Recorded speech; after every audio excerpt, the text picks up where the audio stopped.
Welcome. Today we're reading the chapter The Jewel Room of Opar, of the novel Tarzan and the Jewels of Opar.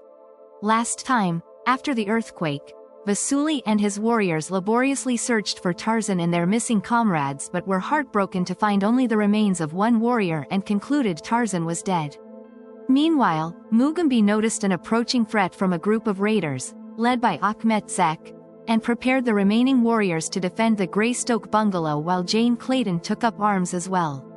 Despite their brave efforts, the raiders ultimately overwhelmed the defenders, captured Jane, and set fire to their home, while Mugambi, thought dead, survived and crawled away, vowing revenge. For some time Tarzan lay where he had fallen upon the floor of the treasure chamber, beneath the ruined walls of Opar. He lay as one dead, but he was not dead. At length he stirred. His eyes opened upon the utter darkness of the room. He raised his hand to his head and brought it away sticky with clotted blood. He sniffed at his fingers, as a wild beast might sniff at the lifeblood upon a wounded paw. Slowly he rose to a sitting posture, listening. No sound reached to the buried depths of his sepulchre. He staggered to his feet and groped his way about among the tiers of ingots. What was he? Where was he? His head ached, but otherwise he felt no ill effects from the blow that had felled him. The accident he did not recall, nor did he recall aught of what had led up to it. He let his hands grope unfamiliarly over his limbs, his torso, and his head. He felt of the quiver at his back, the knife in his loincloth. Something struggled for recognition within his brain. Ah, he had it. There was something missing. He crawled about upon the floor, feeling with his hands for the thing that instinct warned him was gone. At last he found it, the heavy war spear that in past years had formed so important a feature of his daily life, almost of his very existence. So inseparably had it been connected with his every action since the long-gone day that he had wrested his first spear from the body of a black victim of his savage training. Tarzan was sure that there was another and more lovely world than that which was confined to the darkness of the 4 stone walls surrounding him. He continued his search and at last found the doorway leading inward beneath the city and the temple. This he followed, most incautiously. He came to the stone steps leading upward to the higher level. He ascended them and continued onward toward the well. Nothing spurred his hurt memory to a recollection of past familiarity with his surroundings. He blundered on through the darkness as though he were traversing an open plain under the brilliance of a noonday sun. And suddenly there happened that which had to happen under the circumstances of his rash advance. He reached the brink of the well, stepped outward into space, lunged forward, and shot downward into the inky depths below. Still clutching his spear, he struck the water and sank beneath its surface, plumbing the depths.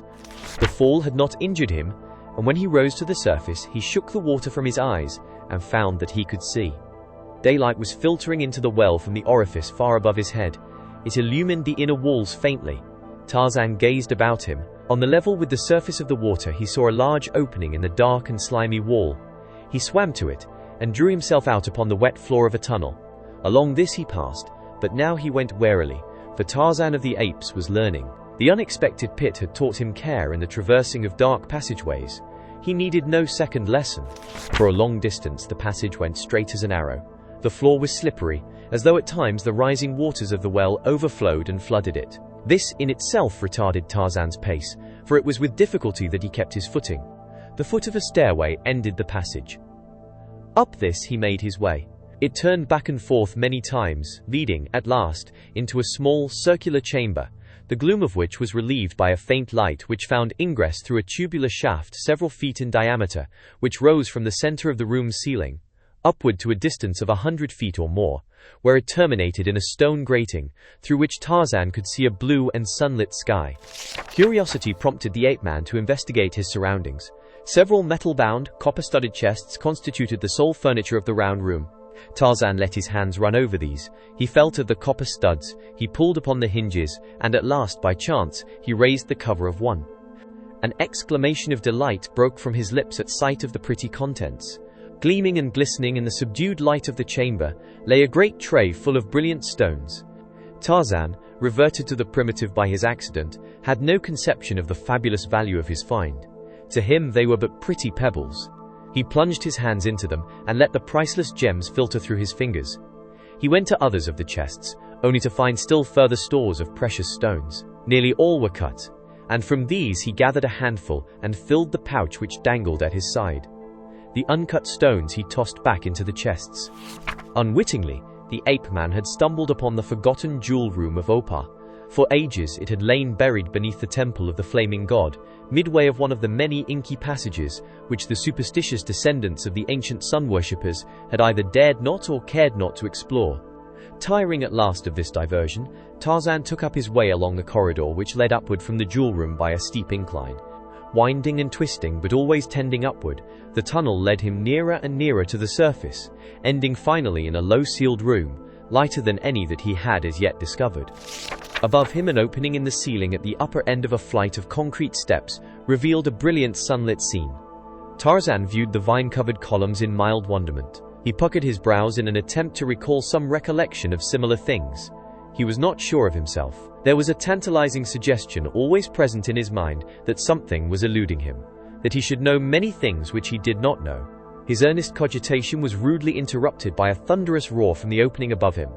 Following the roar came the cries and screams of men and women. Tarzan grasped his spear more firmly and ascended the steps. A strange sight met his eyes as he emerged from the semi-darkness of the cellar to the brilliant light of the temple. The creatures he saw before him he recognized for what they were, men and women, and a huge lion. The men and women were scuttling for the safety of the exits. The lion stood upon the body of one who had been less fortunate than the others. He was in the center of the temple. Directly before Tarzan, a woman stood beside a block of stone. Upon the top of the stone lay stretched a man. And as the ape-man watched the scene, he saw the lion glare terribly at the two who remained within the temple. Another thunderous roar broke from the savage throat. The woman screamed and swooned across the body of the man stretched prostrate upon the stone altar before her. The lion advanced a few steps and crouched. The tip of his sinuous tail twitched nervously. He was upon the point of charging when his eyes were attracted toward the ape-man. Werper, helpless upon the altar, saw the great carnivore preparing to leap upon him. He saw the sudden change in the beast's expression as his eyes wandered to something beyond the altar and out of the Belgian's view. He saw the formidable creature rise to a standing position. A figure darted past Werper. He saw a mighty arm upraised and a stout spear shoot forward toward the lion to bury itself in the broad chest. He saw the lion snapping and tearing at the weapon's shaft, and he saw, wonder of wonders, the naked giant who had hurled the missile charging upon the great beast, only a long knife ready to meet those ferocious fangs and talons. The lion reared up to meet this new enemy. The beast was growling frightfully, and then upon the startled ears of the Belgian broke a similar savage growl from the lips of the man rushing upon the beast. By a quick sidestep, Tarzan eluded the first swinging clutch of the lion's paws. Darting to the beast's side, he leaped upon the tawny back. His arms encircled the maned neck. His teeth sank deep into the brute's flesh. Roaring, leaping, rolling and struggling, the giant cat attempted to dislodge this savage enemy, and all the while one great brown fist was driving a long keen blade repeatedly into the beast's side. During the battle, La regained consciousness. Spellbound, she stood above her victim watching the spectacle. It seemed incredible that a human being could best the king of beasts in personal encounter, and yet before her very eyes there was taking place just such an improbability. At last, Tarzan's knife found the great heart, and with a final, spasmodic struggle, the lion rolled over upon the marble floor, dead. Leaping to his feet, the conqueror placed a foot upon the carcass of his kill, raised his face toward the heavens, and gave voice to so hideous a cry that both La and Werper trembled as it reverberated through the temple. Then the ape-man turned, and Werper recognized him as the man he had left for dead in the treasure room. Did you enjoy today's chapter of Tarzan and the Jewels of Opar? Why not subscribe and ring the bell?